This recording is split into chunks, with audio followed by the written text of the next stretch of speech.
Welcome to the Great Loop aboard the Perch. This is leg 21, and this is my favorite cruising day by far so far in the Great Loop. I'm Kim Russo with AGLCA, and today we're going from the Alligator River to the Dismal Swamp. This is a route option in this area. The Atlantic Intracoastal actually goes a little bit more towards the coastline up through Coinjock, but we chose the Dismal Swamp route, and hopefully as we go through this video you'll understand why we made that decision. But as we were getting ready to leave Alligator River Marina, it was a calm morning, which was good to see. After a bit of a rough crossing a few days ago, we were cautious with the weather today because we are going through the Albemarle Sound at the early part of today's cruise. So we wanted to make sure that the weather would be conducive to making that a comfortable day, and it certainly was. The waves were predicted to be less than a foot, and that was in fact the conditions we found. We were headed towards Elizabeth City, and that is kind of the route choice that I mentioned. The Dismal Swamp route can be a little bit more challenging. Some people love it, some people are not big fans. There can be some debris in the canal, there can be some deadheads, so it does take a very slow, very cautious cruise, but there's some very stunning scenery that I'll show you shortly. But this is what the sound looked like. Great conditions for cruising. And we continued on towards Elizabeth City. Elizabeth City is actually known for their Rose Buddies, and it is a program that started many years ago where some of the gentlemen in the town would visit the transiting boaters who had tied up for the night and give the ladies roses. And there is free dockage on the town wall there in Elizabeth City, so a lot of cruisers really enjoy visiting that town, and that's a little bit of what you'll see on the waterfront there at Elizabeth City. There is also a low bridge there that you'll need to have opened, most likely.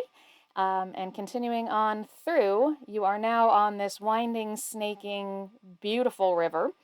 As we came across this big hairpin turn, there is a railroad bridge that is no longer in use, I believe, but from the angle you're coming, it's almost hard to see that there's an opening in that. And the opening is, in fact, pretty narrow. So a little bit of caution there. You're not going to want to meet another boat coming through that bridge for sure.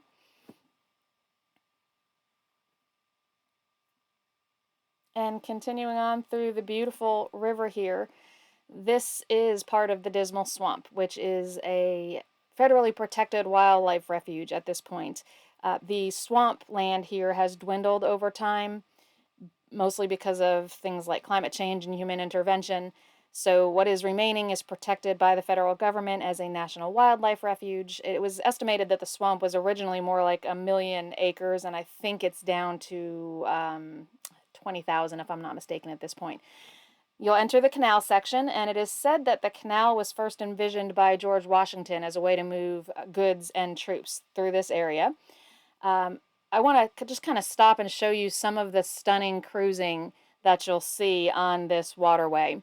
It is actually a cypress swamp, and the water coming through the trees there releases tannin and makes the water this, it's a very dark, almost black color, which makes the surface very reflective. So as you see, as we're cruising through, a stunning reflection of the trees there on the waterway. It's great if you cannot be following another boat through here, because the stiller the water is, the better you're going to see that reflection. And it really makes for some beautiful pictures, some great video. You do have to be cautious. You can tell we're going pretty slow. I have not adjusted the time of this video, and that is necessary because there can be debris and deadheads. We did not see any depth issues. I think we didn't see less than 8 or 9 feet throughout there. But the first lock you'll come to is the South Mills Lock. We had a little bit of a wait there, and we had originally intended to tie up on the free wall just past the lock for the day and end our day there, but we were having such a great time cruising on these beautiful waters that we decided to continue and go to the Visitors Center and spend the night there. And we did that with 2 other looper boats, had a lovely docktails that evening. The Visitors Center also has a free wall that you can tie up to. Here is our cruising log for the day. As you can see, it shows 2 voyages because of our stop at the lock. We were underway for about 6.5 hours, did just under 50 miles, and averaged about 7 knots. Again, my favorite day of cruising yet. Stopping there at the visitor center means we have another day on the Dismal Swamp the following day, so check that video out shortly. Thanks for watching.